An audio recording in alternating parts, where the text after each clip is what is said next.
Hello and welcome to a midnight launch first look video. Today we're going to be checking out Discovery Tour mode for Assassin's Creed Origin. So let's just go ahead and jump right in.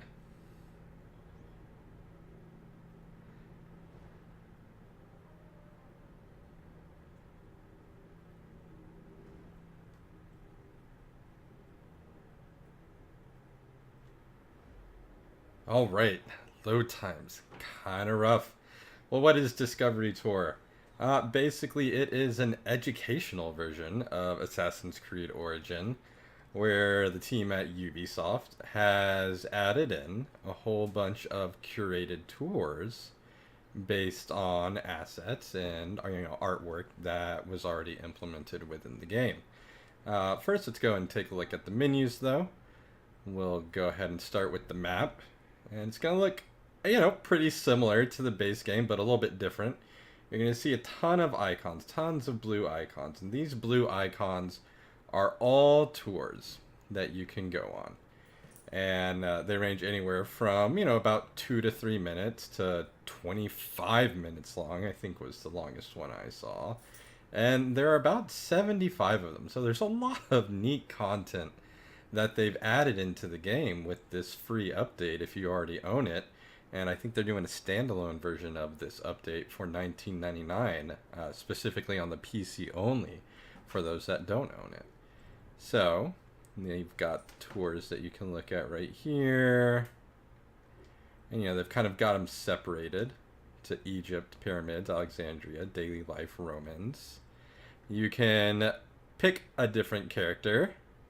Oh, we can be Caesar, Cleopatra. Can be Layla, Ptolemy, and then we're just going to go ahead and go through all these characters real quick so you can take a look at them.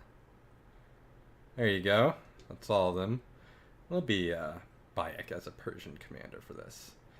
You've got your passport, and this kind of just tracks your progress so that you can see which tours you've done, which tours you haven't done.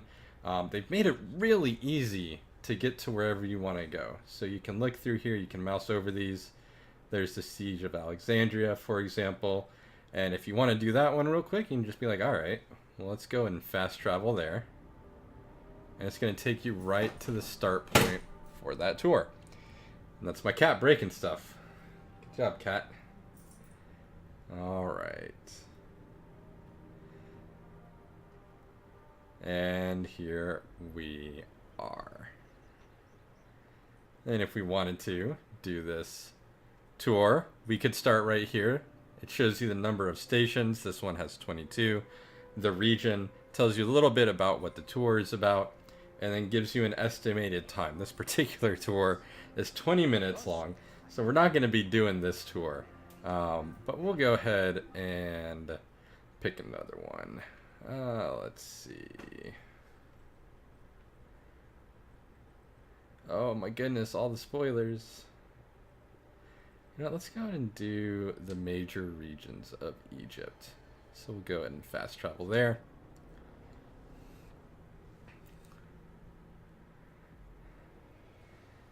Load time wasn't too bad on that one. There are a couple nice things that you can do in this little Discovery Tour mode. You can, for example, see the world through the eyes of your hawk, or your eagle, excuse me, if that's something you'd like to do. So you can basically explore the world in any way that you could have done in the base game. Or, if you prefer, you can call a horse. You can mount up and, run around. Oh my goodness, I'm so sorry, lady. Oh, I feel bad. Just ran it. Oh my goodness. Get out of the way. I'm a terrible driver. Get out of the way. Try using your eagle when you want a top-down view. Why, thank you, narrator. And, I think that is one of the awkward things about this sort of virtual tour is, with the lack of a HUD and a complete lack of combat or objectives, The idea seems to be, let's put the person in this game. Let's get them really, really immersed in it. And let's let them, sort of enjoy the sights and the sounds of Egypt. Something you might have a harder time doing when you're playing the actual game and you've got a ton of objectives and you have to worry about combat. I think there's something to be said for a person's enjoyment of the game when you take something away and allow them to focus on other things. Personally, I find it extremely hard to kind of just, walk by and smell the roses and, stop and smell the roses when I've got combat objectives and so on and so forth. I'm kind of driven to do those because that's what I find most enjoyable. But having that taken away, I've done this and I've been playing in this mode now for about an hour and a half. And I find myself far more likely to just, jump on a horse and ride around. And I'm really enjoying being able to kind of just, take in the artwork and the atmosphere of this video game, which is something that I just have a really hard time doing when I'm just trying to go from objective to objective. When exploring Egypt: water, And a good the camera, narrator, and an omnipresent voice coming from nowhere. the narrator interrupts us.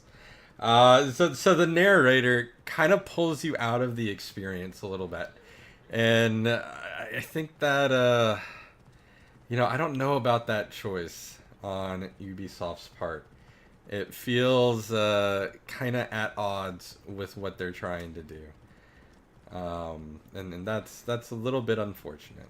But I am enjoying, just like I said, being able to take in, kind of the beauty of this game, because this is an absolutely beautiful game. You just see the sun reflecting off the water, the horse. Gosh, like, this is one of the most beautiful games that I've seen in a while. But I do think it's something that you miss when, you're constantly in the heat of battle, or you're rushing from one waypoint to another to complete a quest, so on and so forth. So anyways, well, this is the tour right here. So let's see what this one is. I don't know which one this one is.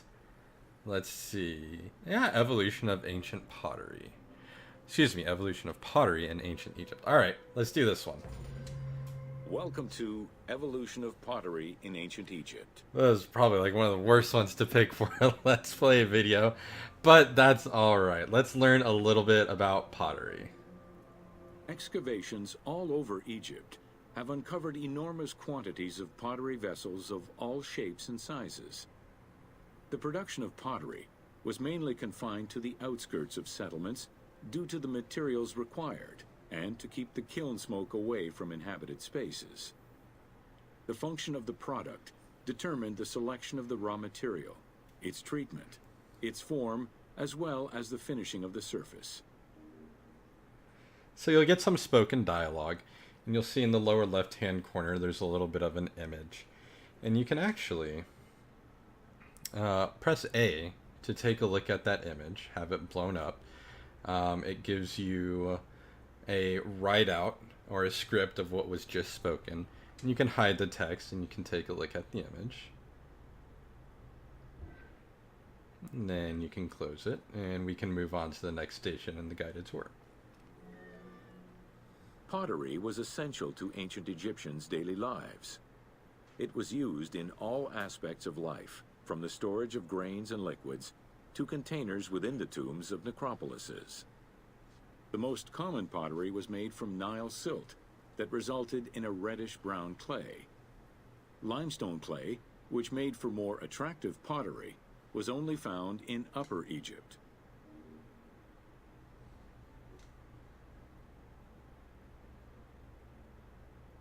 And I do like how they're actually pulling artwork from sources, throughout the world. This particular piece of artwork from the 18th dynasty is at the Met in New York. I think that's pretty awesome. We'll go ahead and close that. And I did see something over here I kind of wanted to show you. As you're doing these tours, you'll see these little outlines on the ground, these little white outlines. And they're contextual place markers, and if you go stand on them, your character will do something that is contextually appropriate for the area where he's standing. So in this case, he grabs what appears to be a fire poker and kind of just poses. And, I think those are mostly there for, photo opportunities. Oh, he's firing the pot. That's pretty cool. He's firing the pot. So you'll find these all over the place as you're doing the tours, and sometimes they're part of the tour, and other times you'll just see one on the side of the road, and if you go stand there, he'll go into an idle animation, and he'll do something a little bit neat, and then you just kind of move. He drops it, and we'll move on to the next station. Early pots were made from pinched or coiled clay. Chopped straw, ashes, and other minerals were added, and the mixture was then smoothed and decorated before being put in the oven. Pots were fired in bonfires or enclosed within a brick kiln. There we go. This is another piece of artwork from the Met.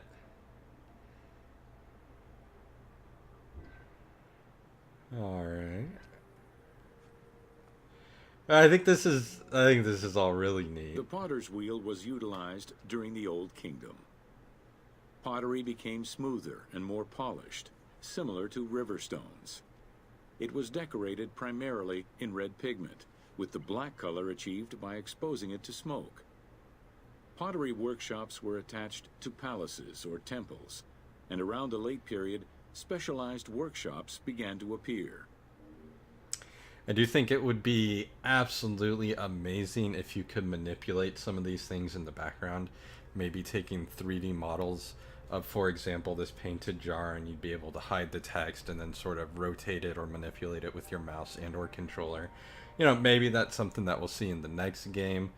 But I would assume, these sort of 3D photographs are available for most of these pieces of artwork.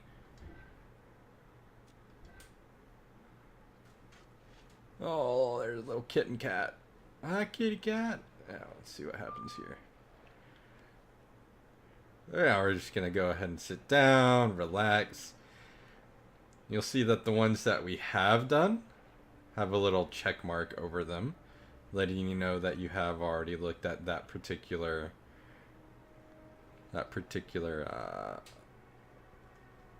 little area. Tour point of interest, if you will. Quartzite particles, which created the rich blue or green glazing, became common during the New Kingdom. Mediterranean motifs and tin-based glazing came with the Greco-Roman era. Wow.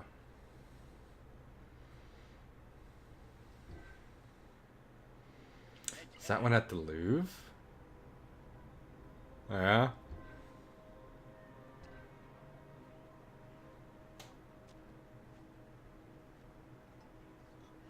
And we've got our little last guided tour point. Potsherds could be found anywhere, and were the most common canvas for writing or drawing, in comparison to the more expensive papyrus sheets.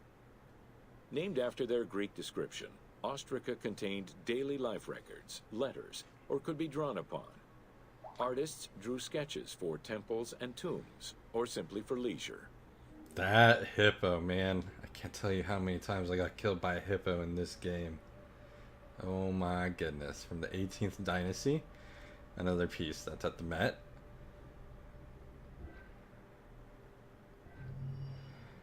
And then tour completed. So you get a little message telling you have completed the tour. And you can go into your passport. And you'll see that this now has a little golden, it's filled in to let us know that we have done that particular one. Now, there was something else I did want to show you guys.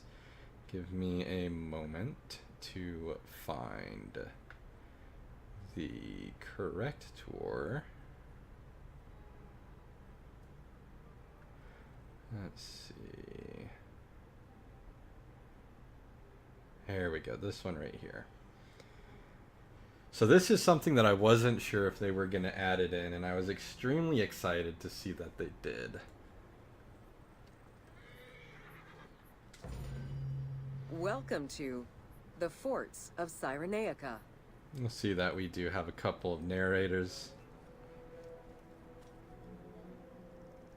Cyrenaica was a Libyan region under Roman control, gifted to Rome by one of Cleopatra's ancestors.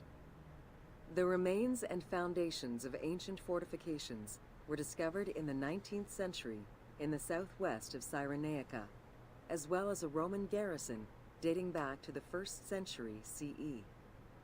Evidence shows that these forts were of Libyan origin, rebuilt and modified by Roman engineers when Cyrenaica was part of the empire.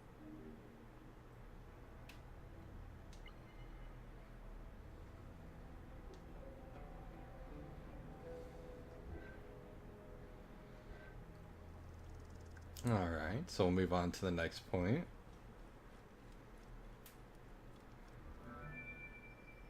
Stone was the most commonly used material to build forts in Egypt and Cyrenaica. Though no real proof of a fortress similar to the one before you has been uncovered in that region, the team chose to add it as a worthy and awe-inspiring end-of-game challenge for the player. So this is what I was really excited to see. As much as I do enjoy learning about Egypt, I would definitely say I enjoy, more learning about game development.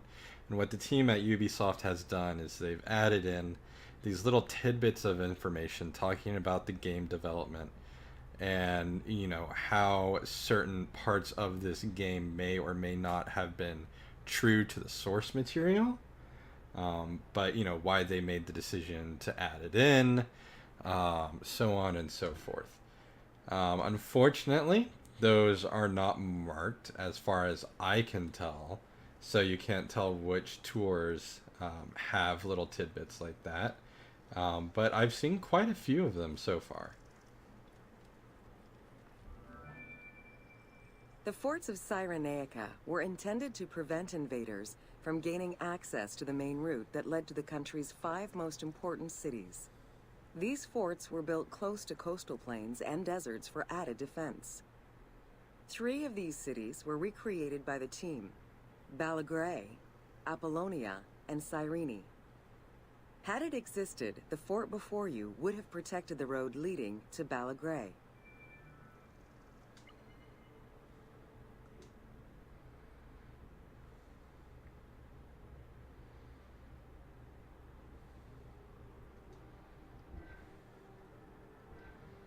Alright. Let's run up here to the last point of interest on this tour.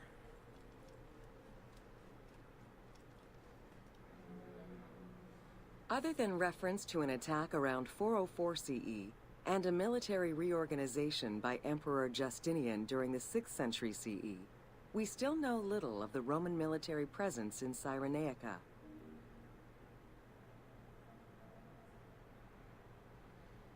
And some of these views are just breathtaking.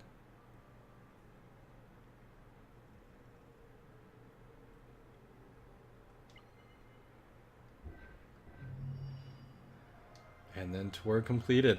Guys, 75 of these tours. There's so many of them. They're chock full of little interesting tidbits and interesting pieces of information. And, the ability to just enjoy this game without any of the pressures of the actual game itself. And I know that just sounds a little bit weird, but I find it so hard to detach myself from the story when it comes to these video games, and from the drive for new gear or for taking down that next boss. Having this sort of an outlet where that pressure just is not present has sort of opened my eyes to a new way to enjoy this particular video game. Do I think it is worth a purchase of $19.99 if you don't have the game? I think that I think it possibly is. If you are a big fan of Egypt and you just want to learn more about it, I think this is an extremely fun and interactive way to do just that. Check out Alexandria. It's Thank one you, of the narrator. greatest cities in antiquity. I also think if you have kids, you know, maybe you have a child that's really interested in Egypt or Egyptian lore, then yeah, absolutely. I think it's well worth picking up. If you already own the game, you know, it's a free download, so you absolutely might as well download it. I definitely think it is worth a look, if for no other reason, to just, you know, be able to enjoy the game without the pressures of running into some guy that's going to kill you or anything like that. And, you know, yeah, I like the idea of them adding educational this this goat. It's like I'm just gonna chill in the middle of the road. Oh, goat, what are you doing? I like the idea of them trying to add educational value to video games. I think it's something that video game companies have tried to do for a very, very long time. And, you know, beyond Oregon Trail, which, you know, I guess it taught you can die from dysentery. And, you know, like Math Blaster in the days of yore. I don't think there's really been a compelling educational video game. And, you know, I don't think If you have some that time, check this out is going Alexandria. to get us It's one there. of the greatest cities in antiquity. I just repeated that line. But I think it's a step in the right direction. And I absolutely do hope this is something that Ubisoft considers doing for all of their future releases, because they always do a great job of picking interesting times in history.